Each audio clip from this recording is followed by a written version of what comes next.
Hello, it is me, Radisha Francis of the Culinary Management Company. I am your business and management strategist, and I just came here for another informal conversation. Now, you might hear noise outside.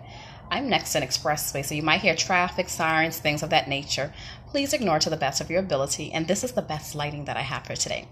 So I just want to go over a few things that I normally discuss with clients or prospective clients when they come to my company for assistance in setting up or reorganizing their business. Remember in school when we had to go through the who, what, where, why, how, and that kinds of stuff? Those are some of the questions that I go through with my clients. Besides having them do a client business assessment, I like to actually get them to fully develop a vision, a strategic vision for their company where they would see themselves going off into the future. Even if their budget isn't anything much, that does not mean that your vision has to be small. If you have an ultimate vision of being a global company, but you know you only have enough money to start a food truck. Okay, so we know that your goal is to be a global company. That's not a reality or possibility right now. But while you're at the smaller scale, let's work on your systems and processes and build into your future. Yes, build into your future. So what I like to ask, questions I like to ask are like, okay, things like, who is your ideal client? How do they look? Where do they go? Do they have a family? Do they make a certain income bracket? I ask them to go through all these questions. What are their lifestyle preferences? Do they travel? Are they health conscious? Tell me about your ideal client. Most people just say, oh, I just want everybody to come to my business. Okay, everybody like who though? We have to get specific. Everybody like a family, business owners. So after we go through the who, what is it that you're offering? Specifically, how are you going to present it to them? Why are you doing these things? Better yet, how are you going to do it?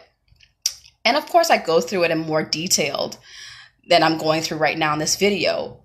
But start thinking about who, what, where, why, how, and forming your company to give your company a better chance at thriving.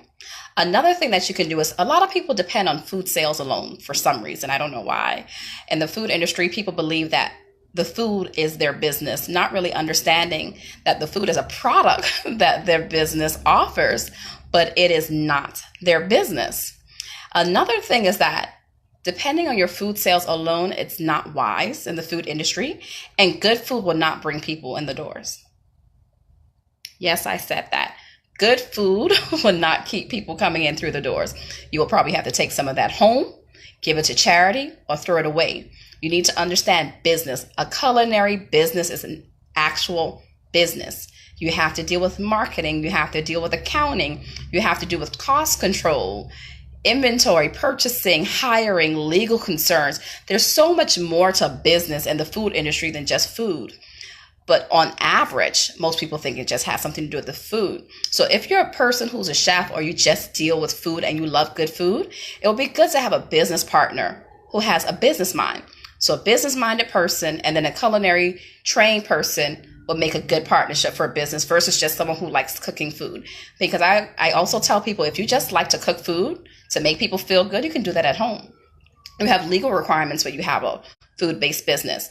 You have to make sure that you understand food safety and sanitation, local and regulatory requirements. There's so much more to the food industry than people tend to realize. So this is just me coming to you with an informal conversation. If you're thinking of starting a business or you started and you're trying to think, what did I do? What did I do? What did I get myself into? This is more than I can deal with. I can't make inventory, payroll. The staff is horrible, something. There's so many things. And I've met people who are good in business, but they don't understand the food business. They don't understand the culinary industry.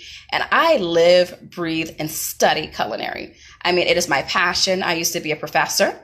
Then I went on to be a marketing associate and the number one food service supplier in the US and Canada, actually globally now from my understanding. I studied the different operations that I was put in charge of. And I also created my company because I saw a common thread within the food industry, things that people did or did not do. And I watched business after business after business close down. And I'm thinking, isn't there a company that can address these concerns for them? Because I see what they are. And at that point, I didn't have the confidence to help anyone. But after honing my skills and working with several clients, and the thing is, I don't only have clients in the food industry, I have clients from all industries. I just specialize in the food industry because business principles are the same. So when starting off with your business, the two most important things that you need to start with, your vision, so you can build and grow into it, and then your menu. Your menu is literally the business plan to your operation. I actually wrote a book on that. I haven't published it yet because I just don't want to publish it yet. But every single thing that you need from your business is inside your menu.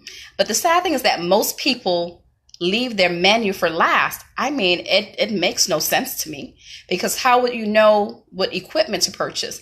How would you know what kind of staff to hire? How would you know anything? So what are you building this restaurant around if you don't have your menu done?